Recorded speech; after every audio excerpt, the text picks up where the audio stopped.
नमस्कार, मैं हूं आपके साथ जसप्रीत कौर। मैं इस वक्त द्वारका में मौजूद हूं, मंदिर परिसर में मौजूद हूं। दरअसल मैं यहां पर इसलिए मौजूद हूं क्योंकि यहां पर 2 ध्वज लगाए गए थे। द्वारकाधीश मंदिर मेरे ठीक पीछे है और यहां पर देखिए कि जो ध्वज है ये खंडित हुआ है।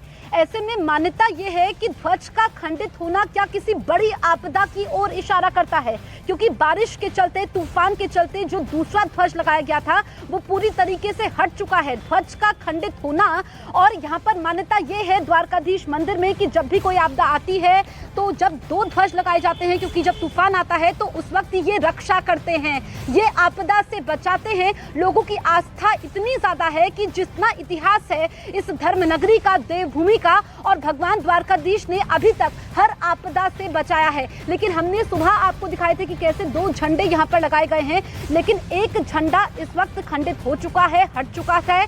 ऐसे में जो मान्यताएं हैं, जो हमारी पौराणिक मान्यताएं हैं, वो इस ओर इशारा कर रही हैं कि बड़ी आपदा तो नहीं आने वाली है, क्योंकि आपदा से बचाते हैं। और ये मंदिर परिसर जो श्रद्धालुओं से गुलजार रहता था, यहाँ पर इस वक्त लोग इक्का दुक्का मौजूद हैं जो फंसे हुए हैं। दूसरी तरफ की तस्वीरें मैं आपको दिखा देती हूँ किस तरीके से तूफान ने तबाही के निशान यहाँ पर छोड़े हुए हैं। ये आप देख सकते हैं कि छत उड़ चुकी है, जो कच्ची छतें थी, क्योंकि जो लोग भी पहले द्वारका आए हैं, मंदिर परिसर में आए हैं, यहाँ पर बर्बादी का मंजर आपको नजर आ रहा है। अभी तूफान दूर है, कल गुजरात के तट पर दस्तक देगा, लेकिन उससे पहले तबाही का ये मंजर आप देख सकते हैं। जो पूरा मंदिर परिसर है ये इस वक्त वीरान है। और आप ये समझिए कि यहाँ पर जो ये नाव है, क्योंकि नौका विहार पर रोक है,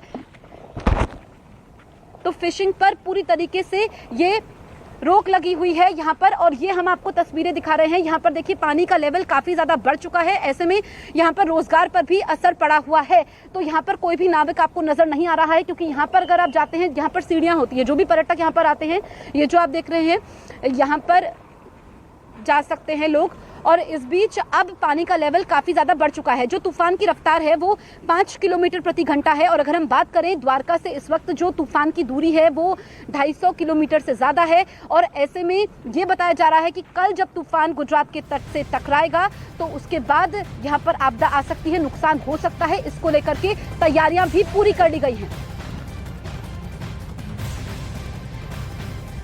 तो ये इस वक्त की सबसे बड़ी खबर मैं आपको बता रही हूँ, क्योंकि कच्छ वो जिला है जो रेड अलर्ट पे है इस वक्त।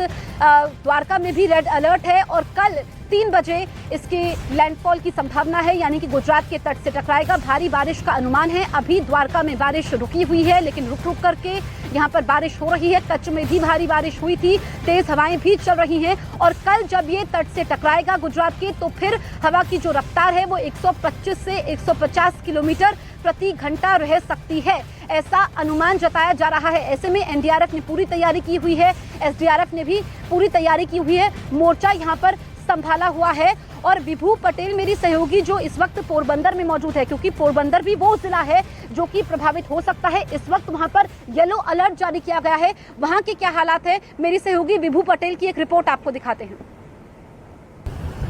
बिपरजॉय तूफान की असर सौराष्ट्र और कच्छ के जो कोस्टल एरिया है उसमें देखने को मिल रही है। ये देख सकते हैं कि पोरबंदर का जो कोस्टल एरिया है वहाँ भी आज समुद्र में करंट देखने को मिल रहा है। लहरें, ऊंची ऊंची लहरें देखने को मिल रही है। तो आज भी परिस्थिति ऐसे ही रहने की मौसम विभाग ने आगाह किया है, क्योंकि साइक्लोन नजदीक आएगा कोस्टल एरिया से तो उसकी इफेक्ट ज्यादा देखने को मिलेगी।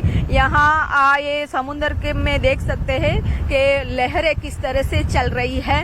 और जो ज्यादा संभावना है द्वारका और कच्छ जो इलाका है, साथ में पोरबंदर इलाका है, जहां इफेक्ट होने की संभावना जताई है। लेकिन जो भारी बारिश और हवा तेजी से चल रही है, पोरबंदर का चौपाटी इलाका है, यहाँ देख सकते हैं कि चौपाटी के जो वॉकवे है उसमें भी पानी आ गया है।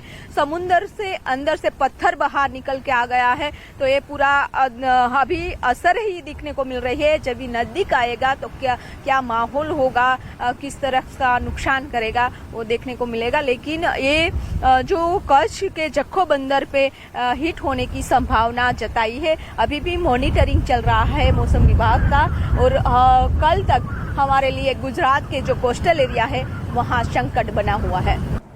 मेरे सहयोगी जावेद मंजूरी इस वक्त मांडवी से लाइव मौजूद है। जावेद के पास हम चलते हैं। जावेद, यहाँ पर भी काफी ज्यादा नुकसान हो सकता है, रेड अलर्ट जारी है। अभी कैसा मौसम बना हुआ है, कितनी टीमें अलर्ट मोड में हैं?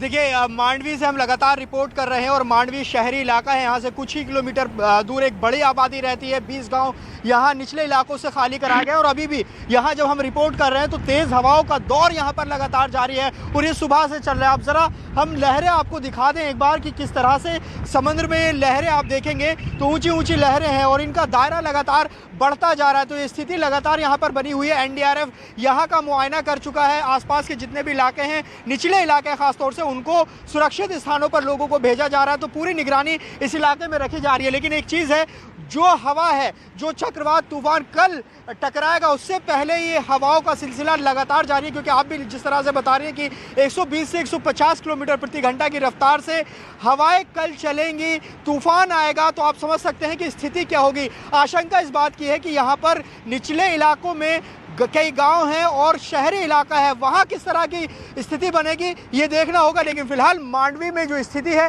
वो लगातार कभी धूप निकल रही है और कभी बारिश हो रही है और फिलहाल हवा तो लगातार चल रही है। जी ठीक है। तो तूफान 15 जून को टकराएगा, ऐसे में एनडीआरएफ की टीमें अलर्ट मोड में है। एसडीआरएफ ने भी मोर्चा संभाला हुआ है किसी भी स्थिति से निपटने के लिए। लेकिन जिस तरीके से तेज बारिश हो रही है, हवाएं चल रही है, उससे पहले ही लग रहा है कि तूफान ने दस्तक दे दी है, तैयारी की है। क्या है तूफान से निपटने के लिए, ये एक रिपोर्ट के जरिए हम आपको बताते हैं।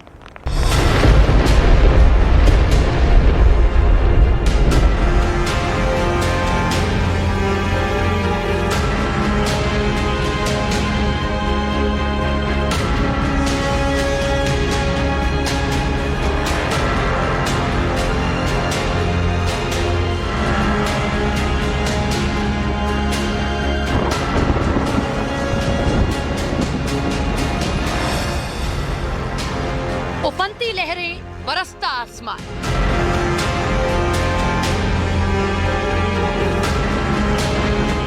तेज हवाओं ने किया परेशान। तूफान का अलर्ट, सरकार भी सतर्क। सेना ने संभाला मोर्चा।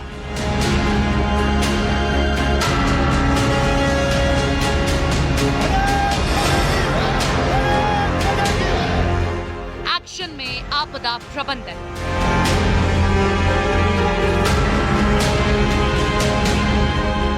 गुजरात में तूफान आने से पहले ही कई इलाकों में तबाही मचा दी है और तेज हवाओं के साथ बारिश होने लगी है। समुद्र में ऊंची ऊंची लहरें उठने लगी, जिसकी वजह से वहां तटों के किनारे न जाने की चेतावनी बोर्ड पर लगा दी गई।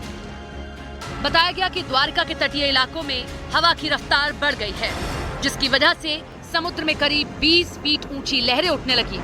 पर्यटक स्थल होने की वजह से द्वारका समेत कई इलाकों में लोगों के समंदर किनारे जाने पर रोक लगा दी गई। मौसम विभाग ने अनुमान जताया है कि द्वारका उन इलाकों में से एक है जहां पर तूफान का सबसे ज्यादा असर होगा।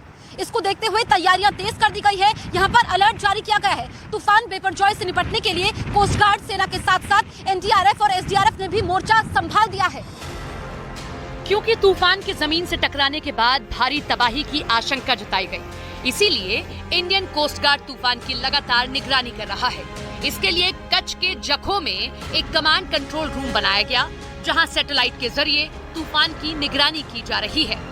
हम आपको पूरी प्रोसेस दिखाएंगे। यहाँ पर देखिए, ये सैटेलाइट से जो फोरकास्टिंग आती है, उस फोरकास्टिंग को यहाँ पर देखा जाता है। अभी हम दिखाएंगे कि इस तरह यहाँ पर दिखाएं कि स्टॉर्म वार्निंग किस तरीके की होगी। तो यहाँ पर एक लिखा गया है कि very severe cyclone storm Biparjoy pronounce the Biparjoy north east and adjoining the eastern Arabian Sea. तो ये लगातार इस तरीके से अपडेट आते हैं। उनको जो इक्विपमेंट है, उससे जो शिप हैं वहाँ पर, उनको ये पास ऑन किया जाता है और लगातार सेटेलाइट से जो अपडेट्स मिलते जा रहे हैं वो दिए जाते हैं।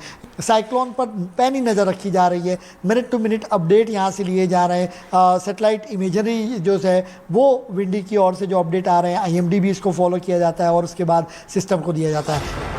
कोस्ट गार्ड की टीम न सिर्फ तूफान पर पल पल की नजर रख रही है, बल्कि नौसेना समेत तमाम सुरक्षा एजेंसियों के संपर्क में भी है और उनके साथ तूफान की हर अपडेट शेयर कर रहे हैं।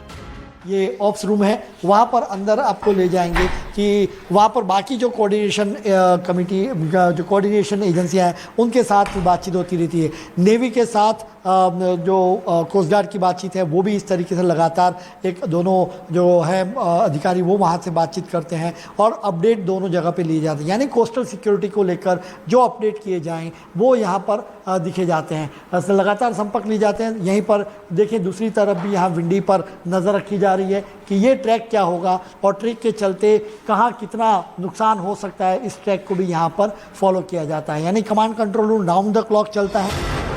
खतरे को देखते हुए राहत बचाव से जुड़ी तैयारियां भी तेज कर दी गईं। तटीय इलाकों में सेना की तरफ से 14 मेडिकल टीमों को तैनात किया गया। बताया गया कि ये टीमें राहत बचाव के लिए किसी भी जगह पर महज 2 घंटे के भीतर पहुंच जाएंगी और इसके साथ ही भारतीय वायुसेना भी तूफान को लेकर हाई अलर्ट पर है। गुजरात के कई एयरबेस पर हेलीकॉप्टरों को स्टैंड बाय पर रखा गया है, यानी जरूरत पड़ने पर उन्हें फौरन ऑपरेशन के लिए भेजा जा सकेगा। जानकारी के मुताबिक गुजरात के जामनगर, भुज और नलिया एयरबेस को हाई अलर्ट पर रखा गया है। इसलिए इन जिलों में एनडीआरएफ की 18 और एसडीआरएफ की 12 टीमों को तैनात किया गया है। इसके अलावा सेना के जवानों को भी वहां राहत बचाव कार्य के लिए उतार दिया गया है। इन 8 जिलों में 1500 से ज्यादा शेल्टर्स बनाए गए हैं। आशंका जताई गई कि तूफान तटीय इलाकों में सबसे ज्यादा नुकसान पहुंचा सकता है, यानी वो इलाके जो समुद्री तट से 5 किलोमीटर के दायरे में मौजूद हैं। और जानकारी के मुताबिक गुजरात के जिन 8 जिलों पर सबसे ज्यादा खतरा है उनके करीब 260 गांव समुद्र तट से 5 किलोमीटर की दूरी पर बसे हुए हैं और इन गांवों की आबादी 14.5 लाख से ज्यादा बताई गई। ये संख्या इतनी बड़ी है कि वहां से सभी लोगों को निकाल पाना आसान नहीं होगा। इसीलिए वहां तूफान के जमीन से टकराने से पहले राहत बचाव के काम तेज कर दिए गए। सरकार लगातार तूफान को लेकर सतर्क है। दिल्ली में जहां पीएम मोदी और गृह मंत्री अमित शाह अलग अलग एजेंसियों के साथ बैठक करके स्थिति का जायजा ले रहे हैं, तो वहीं प्रदेश सरकार के साथ केंद्रीय मंत्री मनसुख मांडविया ने मोर्चा संभाला हुआ है। मंगलवार को मनसुख मांडविया सेना के कैंप पर पहुंचे और वहां पर सेना के जवानों का हौसला बढ़ाया। वहीं सेना ने तूफान से निपटने के लिए पूरी तैयारी की है। बिपरोजाय तूफान पर थल सेना के कुल 45 कॉलम को तैयार रखा गया है। 13 इंजीनियरिंग टास्क फोर्स और 14 मेडिकल टीम तैनात की गई है।